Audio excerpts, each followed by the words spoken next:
Good morning, Mr. Smith. My name's Dan. I'm the paramedic. I'll be taking care of you today. How are you doing? Good. Would you care to explain to me how the cucumber got up your...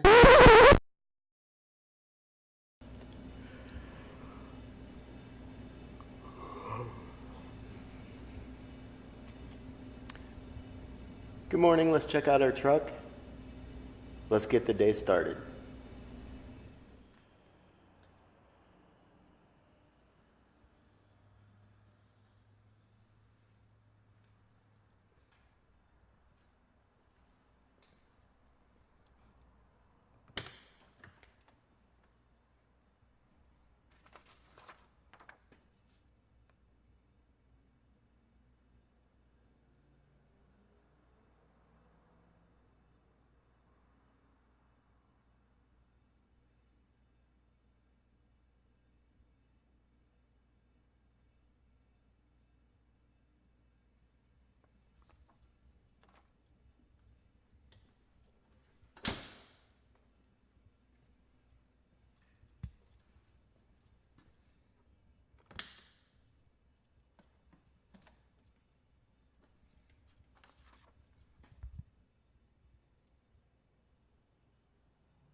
I hate it when the crew before us leaves the truck a mess.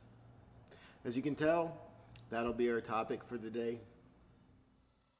Is EMS a dangerous job? It can be. I've been in EMS for about 22 years. I have been hurt. I have been injured. I have missed work due to a back injury. So today I'm going to talk about different types of injuries, different types of things that you saw in the papers as we went around the truck. In 2007, the Journal of Industrial Medicine reported that at any given time, 10% of the EMS workforce in the United States was off work due to an injury or an illness. That's a lot of people that's been hurt. That's a lot of people that's been injured. We'll break it down a little bit. We'll go into different details and things that in my view and in my eyes, that can help keep us safe as providers, and things that the general public can do that can help us be safe too. But the key takeaway in the first picture is 10%. 10% of all EMS workers are currently off due to injury or illness. On the second piece of paper, it broke it down as to who, the what, and the when. The who are full-time workers. That's their primary job. The who also is a person with 10 years experience or less. And this is my personal opinion. When I first started, I thought I was Superman. I thought I would be able to lift the heaviest patient, get in the most awkward places to pick people up. And I found out pretty quickly, about 5 years in, that my back's not made of steel. I injured my back picking up a patient out of her bathroom. I was off work for almost 2 months with a back injury, and it hurt to stand, it hurt to walk, it hurt to sit, it hurt to lay down. 2 months is a long time to try to recoup from an injury that could have been prevented. I say it could have been prevented. If I hadn't had this Superman mentality, I would have called for additional help, and we would have had 4 people there instead of 2 people there. Fortunately, the patient didn't get hurt, but I got hurt pretty badly with a back injury. Break it down into what? It's mostly sprains and strains. Again, that ties into the Superman mentality. The majority of the time, RL 911 calls, we get put in awkward positions. We get put in awkward places to try to pick people up. We get in awkward angles trying to get in to pick patient up. A lot of it just comes from picking people up or getting somebody out of a car. It's mostly lifting on people that is our biggest problem. On the third page, it lists on how our injuries happened. Again, most of them are body motion injuries. It's just picking up and setting down. The slips, falls. Sometimes we'll slip going into house if it's snowy, slip getting in and out of the truck if it's snowy. And sometimes, if they're like me, we're just clumsy and we fall quite a bit. Motor vehicle accidents to and from responding to scenes are always dangerous. Aeromedical, the flight medics, flight nurses, flight crew, they run a pretty high risk of getting injured as well.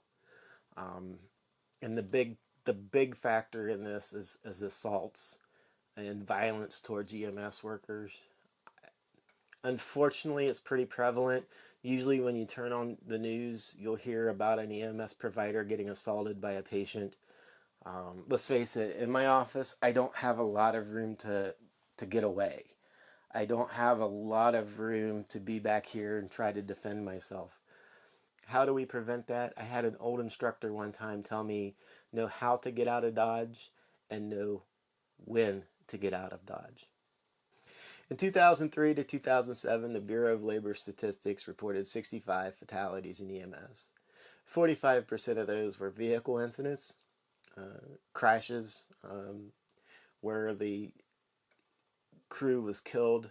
There was recently a crew in West Virginia that lost their life. A young man and a young woman were coming back from an inter-facility transport and were involved in a crash.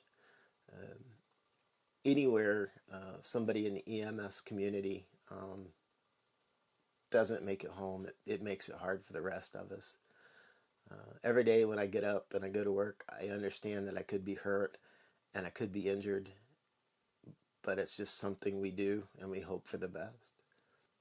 What can we in EMS do to help ourselves not get injured, to help ourselves get hurt? Number one, we're not Superman. If the patient's too heavy, ask for help.